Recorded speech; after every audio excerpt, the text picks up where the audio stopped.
Rusya Ukrayna'ya gitti. Ukrayna'nın topraklarını algalı çalıştı. Emperyal güç bulgalı.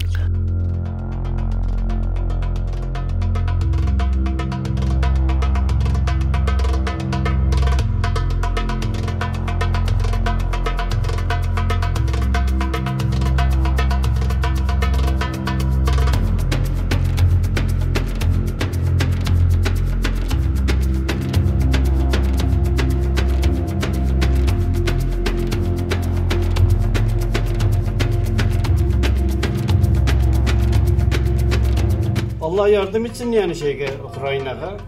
İşi zor yani Ukrayna'nın. Ama ben 15-20 günde alırdı bile kaynım Ukrayna'nın. Bir seneni geçti daha hala sıfır elde var, sıfır yani. Ukrayna Rusya'ya savaşa itken bulsaydı, Rusya'nın topraklarını algalı çabalasaydı, o vakit Rusların gelin askerge diyor doğruydu. Milletlerine kayıp iki yaktan da gülgen kişiler var. Nikola ırşattılardı. Onun içinde Müslümanlar da köp giderdi. Şunlarını da alıp giderdiler. Yani olmasa daha yakışı bulur. Hiçbir yerde, dünyanın hiçbir yerinde savaş bulmasa daha iyi bulur yani. Bazen televizyonda falan görürüz Rus askeri yahut da Rus subayı ama Tatar bizden yani. Bizim kanımız canımız ama. Gözleri sıyılıp kalıyor. Yani usaytmasa da usaytadı yani, değil mi? Ama içimiz kıydı yani. Bizim şeyimiz ne kadar için şeyhasında yani, savaşsın. Tatarlarını liberemediler anda uğraşka, savaşka. Elle kolay dediler ama Putin onlarını liberat dediler. Ama elle kolayını liberat dediler. Uysalar uysun deyip. Uruslar geride kala demiş, Urus askerleri olay dediler. Rast değil mi oldu? Ama yani savaşka kırgısı gelmez ki yani. Durup dururken ne ki Ukrayna'man savaşsın da yani. Rus değil ki yani, Tatar. Vatan tehlikede bulsa savaşa gidiyor gerek. Ama vatan tehlikede değil. Başka memleketlerini alayık deyip, işgal edeyik deyip, alanı üsübüske koşayık deyip gidilediyse o vakit doğru değil. Askerge bitiminde yaşlarında kaçıp gelet deyip yatkanlar anlayın ben. Askerge gitmek için, soldat bulmak için kaçat dediler.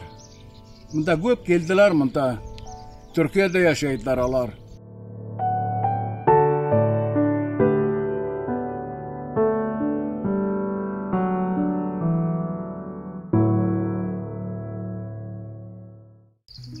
Şimdi soğuşunu istemeyiz tabi, oruç soğuş. Aybat nasıl değil ama ne bilmem, bunda gitseler de yaraydı, aybat bulabilir. Müslüman yer. Keşke giysinler yani, hepsi giysinler. Bizim kanımız canımız alır yani. Alarının bir yere uğrasa bizim de uğraydı yani. Bunda yaşa hastalık rahat, aybat. Oruç yok, şey yok değil mi? Bunda aybat yaşa. Tabi Rusya'da kıyım bulur. Bu işleri istese kiloların tiler idim. Andaki yaşantı mındaki göre biraz daha kıyın. Ama onlarda anda öğrengen istediler. Gelip mında yaşantını istemeseler içime diyelmeyiz.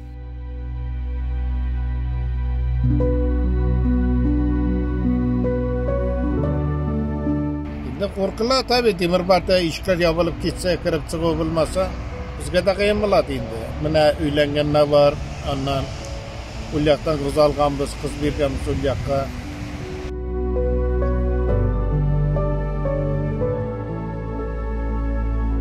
Yigitler oğudu, kızlar oğudu, dünyanı gördüler, dünyamından ilaç. Yani şaltıratışıp, söyleşip durarlar. Burungu gibi değil, burungu vakit Demirbar'da balgam. Kimse sosyalizmden çıkmagan. Hazır Rusya'da hatun mısın, balacağı mısın, samanlık oldurup Türkiye ile dünyanın beri Amerika'ya gider, Avustralya'ya gider deyip Tatarlarımla sanayım. Şimdi Rusyalılar da şulaydır.